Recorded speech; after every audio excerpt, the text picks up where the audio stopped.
সত্যিটা জেনে রাঙাকে সত্যজিৎ বাবু বলল, তোমাকে নির্দোষ প্রমাণ করব আমি। হ্যাঁ বন্ধুরা, এমনটাই দেখা যাবে। বিস্তারিত জানতে ভিডিওতে লাইক দিয়ে চ্যানেলটি সাবস্ক্রাইব করে দেখতে থাকো।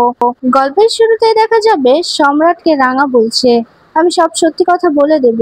তারপর সত্যজিৎ বাবু একটা বিহিত করবে, আমি জানি। আর এই যে দাদা, তোকে বলছি, তুই জানিস আমার বাবা কি করে মারা গেল? শুধুমাত্র তোদের কারণে আমার বাপটা মারা গেছে। তুই এমন নাশকতার সাথে মিশে গেছিস যে তোর কারণে আজকে আমার বাপটুকে মরতেই হলো। এই কথা বলে রাঙা কাঁদতে থাকে। আর রাঙার দাদা কিছুই বলতে পারে না। তখন দেখা যাবে রাঙা বলছে, তুই তো আমাদের জীবনে ছিলিস না, তাহলে এখন কেন এসেছিস? আমার বাপটু তো সেই কবেই চলে গেছে। আমার বাপটোর কত স্বপ্ন ছিল আমাকে নিয়ে, সেই স্বপ্ন আমি পূরণ করেছিলাম, কিন্তু সেই স্বপ্ন আমি একা পূরণ করতে পারতাম না। আমার যখন সবকিছু হারিয়ে গিয়েছিল, তখন এই মানুষগুলো আমাকে তাদের বুকে টেনে নিয়েছে, আগলে রেখেছিল এতকাল। সে আর কেউ নয়, আমার শ্বশুরবাড়ির লোকজন, আমার মা। ওইদিকে দেখা যাবে বৃন্দা উৎপলকে বলছে, না তুমি ফোন করো না, আমরা যে প্ল্যান অনুযায়ী কাজ করছিলাম এখনো সেই প্ল্যান অনুযায়ী কাজ করব। ওনাদের মনে যে সন্দেহটা জেগে আছে রাঙার বিষয়ে, সেই সন্দেহ, সেই ভুলটা নিয়ে ওদেরকে থাকতে দিতে হবে। রাঙা কিছু করার আগে আমাদের করতে হবে যেন রাঙার উপর থেকে ওরা বিশ্বাস যেভাবে হারিয়েছে, সেই বিশ্বাসটা আর কোনোদিনও ফিরে না আসে। রাঙাকে আমি সব দিক থেকে একা করে দেব, সব দিক থেকে। আর রাঙা আমার হাত থেকে কিছুতেই আর বাঁচতে পারবে না। ওইদিকে দেখা যাবে রাঙার দাদাকে বলছে, জানিস আমার মা পেয়েছি আমি। আর উড়ানবাবু আমাকে নিজের স্ত্রী হিসেবে মেনে নিয়েছে, আমাকে একটা জায়গা করে দিয়েছে তাদের এখানে। না হলে দেখ আমি কোথায় থাকতাম, আমি তো নিঃস্ব হয়ে যেতাম, কবে আমার নামটা মুছে যেত। এই কথা বলে কাঁদতে কাঁদতে বেরিয়ে যায়। তখনই সম্রাট আসে রাঙার কাছে। তখন সম্রাট এসে রাঙাকে বলছে, রাঙা তুমি এখন কি করতে চাইছো? রাঙা বলছে, আমি সত্যজিৎ বাবুর সাথে দেখা করে সবটা বলতে চাইছি। আমার মনে হচ্ছে দাদা সত্যি কথা বলছে। সম্রাট বলছে, তোমার দাদা যে সত্যি কথা বলছে তুমি কি করে বুঝতে পারলে? তখন রাঙা বলছে, এটা বিশ্বাস করা ছাড়া আমার তার কোনো উপায় নেই রে। আমি সত্যজিৎ বাবুর কাছে গিয়ে সমস্তটা জানাবো, সত্যজিৎ বাবু সমস্তটা দেখবে, সত্যিটা বের করবে। আমি জানি এটা যদি সত্যি হয়ে থাকে, তাহলে আমি যে নির্দোষ এটা খুব সহজেই প্রমাণ করতে পারবো। আর এই সবকিছুর ভিতরে কে আছে তাকেও ধরতে পারবো। ওইদিকে বৃন্দা স্যামকে জড়িয়ে ধরে আছে। তখন স্যামকে বৃন্দা বলছে, একলব্যকে তার চাকরি থেকে আউট করে দিয়েছে তো? তখন স্যাম বলছে, হ্যাঁ আউট করে দিয়েছি, আর একলব্য সেটা খুব ভালো করেই জানে, আর ওর কাছে মেসেজও গেছে, ওকে জানিয়ে দেওয়া হয়েছে। এই কথা বলেই স্যাম বৃন্দাকে বলছে, আচ্ছা তুমি কি চাইছো বলো তো? বৃন্দা বলছে, এই সব কিছু আমি চাইছি, ওদেরকে আমি হাতের মুঠোয় রাখতে চেয়েছি, আর আমি ওদেরকে আমার হাতের মুঠোয় রাখবো। এই কথা বলে হাসতে থাকে। ওইদিকে পাঞ্চালি প্রমিতাকে খাবার খাইয়ে দিতে এসেছিল। প্রমিতা কিছুতেই খাবার খাইতে চাইছে না, বারবার করে কেঁদে কেঁদে বলছে, আমার আক্কু কোথায়, আমার আক্কু?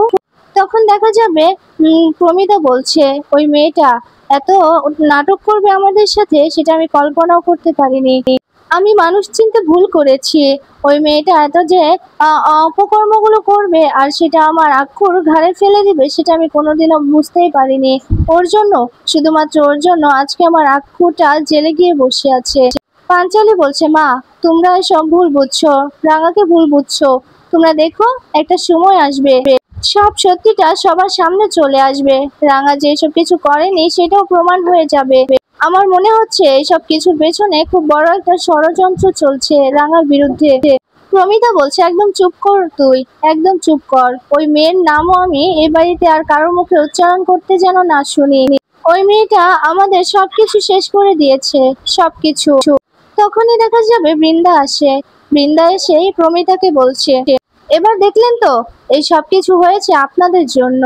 আজকে একলব্য জেলে গিয়ে বসে আছে, আর একলব্যর তো চাকরিটাও চলে গেছে, ও আর কোনোদিনও ফ্লাই করতে পারবে না। আর এই সবকিছু কার জন্য হয়েছে জানেন তো? শুধুমাত্র আপনার জন্য। আপনি যদি রাঙাকে এভাবে মাথায় তুলে না দিতেন আর আশকারা না দিতেন, তাহলে আজকে এসব কিচ্ছু হতো না। রাঙাকে আপনি যেভাবে প্রোটেক্ট করেছিলেন, সেই কারণে আজকে রাঙা এত কিছু করতে পারলো। আর আপনারা এই বাড়িটাতে তো কেউ এমন ভাবে পরিচালনা করতে পারছেন না, বাড়িটাকে কেউই পরিচালনা করতে পারছেন না। আর আজকে থেকে বাড়ি পরিচালনা করব শুধুমাত্র আমি। আজকে থেকে আমি যা বলবো সেই সবকিছু আপনাদেরকে শুনতেই হবে।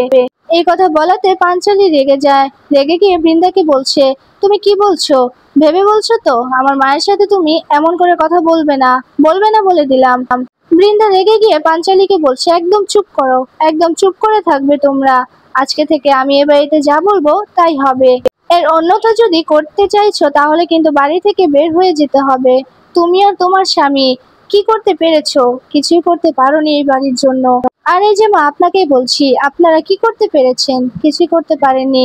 তাই আমি যা বলবো আজকে থেকে এ বাড়িতে তাই হবে। এই কথা বলে হাসতে হাসতে বৃন্দা সেখান থেকে চলে যায়। তখন দেখা যাবে পাঞ্চালী বলছে, কি হচ্ছে বলো তো, এসব কি হচ্ছে? প্রমিতা বলছে, সবকিছুই তো হচ্ছে ওই মেয়েটার জন্য।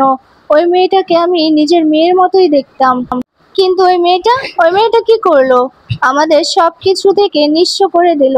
তখন পাঞ্চালী আবারও বৃন্দার কাছে গিয়ে বলছে, তুমি একদম ঠিক করছো না বলে দিলাম। বৃন্দা বলছে, আমি সবই ঠিক করছি, তোমরাই মানতে পারছো না, কিন্তু আজকে থেকে মানতে হবে। কত অপমান করেছো, কত কিছু করেছো ওই রাঙার জন্য। আজকে প্রমাণ পেলে তো রাঙা যে ঠিক কি কি করতে পারে, সেই প্রমাণ পেলে তো। ওর দাদার সাথে মিলে এতদিন ভালো সেজে এ বাড়িতে থেকেছিল। ওর ভালো মানুষের মুখোশটা তোমরা দেখতে পাওনি, কিন্তু আমি পেরেছিলাম। তোমরা ওকে অনেক তোল্লাই দিয়েছো, কিন্তু আর না। ওই রাঙার এ বাড়িতে আর কোনোদিনও জায়গা হবে না, ওর জায়গা তো জেলে হবে।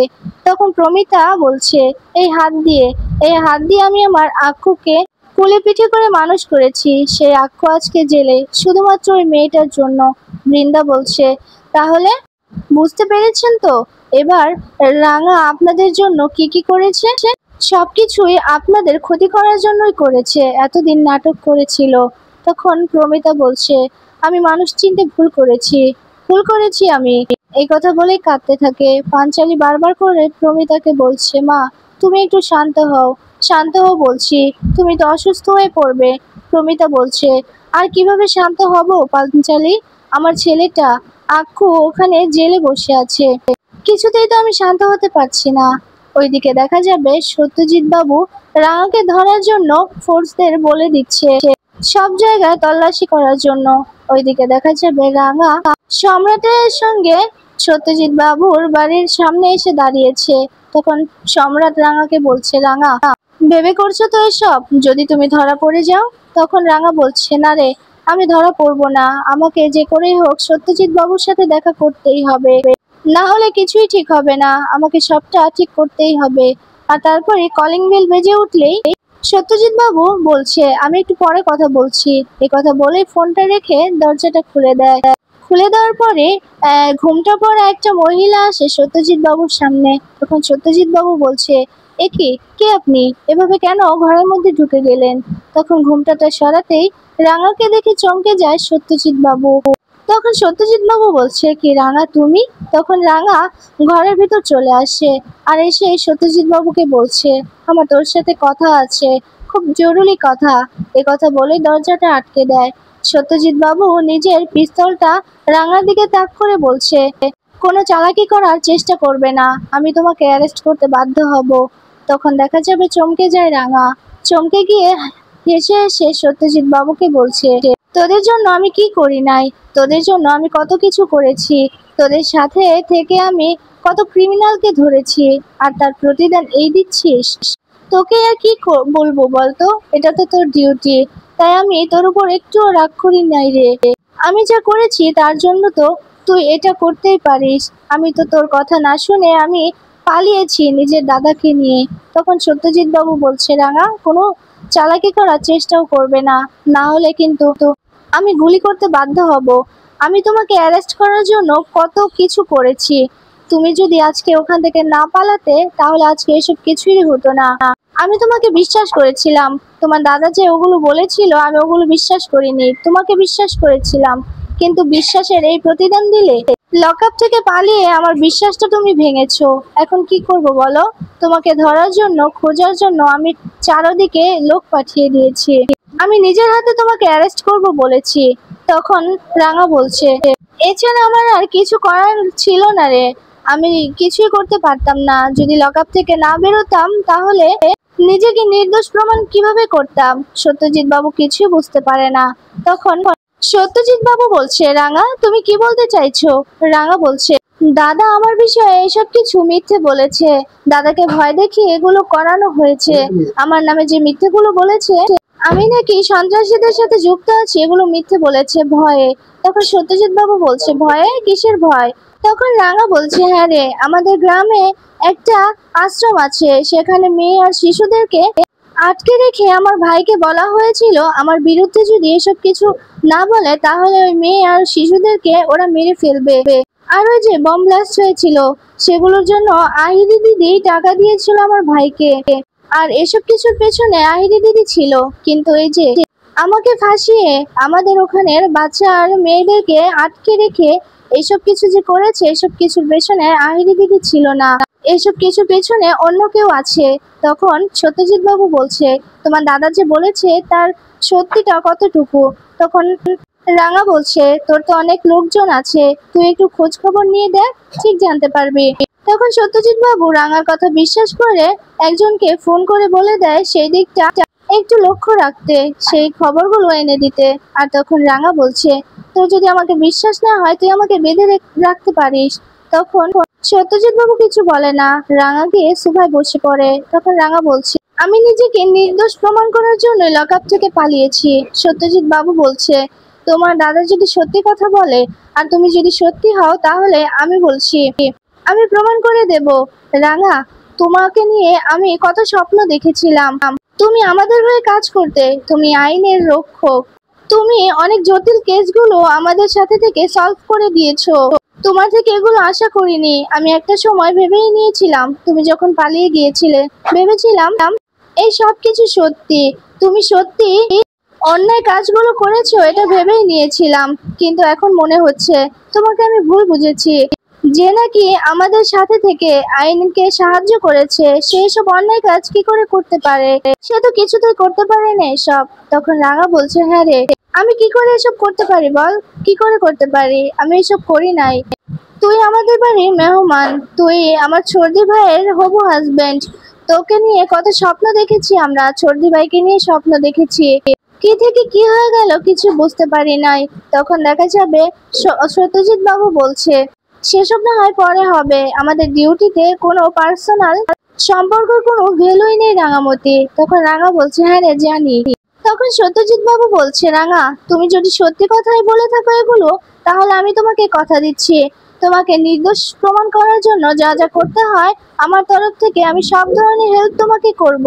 তুমি কোনো চিন্তা করো না, যদি তুমি নির্দোষ হও তাহলে তুমি ঠিকই ছাড়া পাবে। আর তোমার হারিয়ে যাওয়া সম্মানও আমি তোমাকে ফিরিয়ে দেব, কথা দিলাম আমি তোমাকে।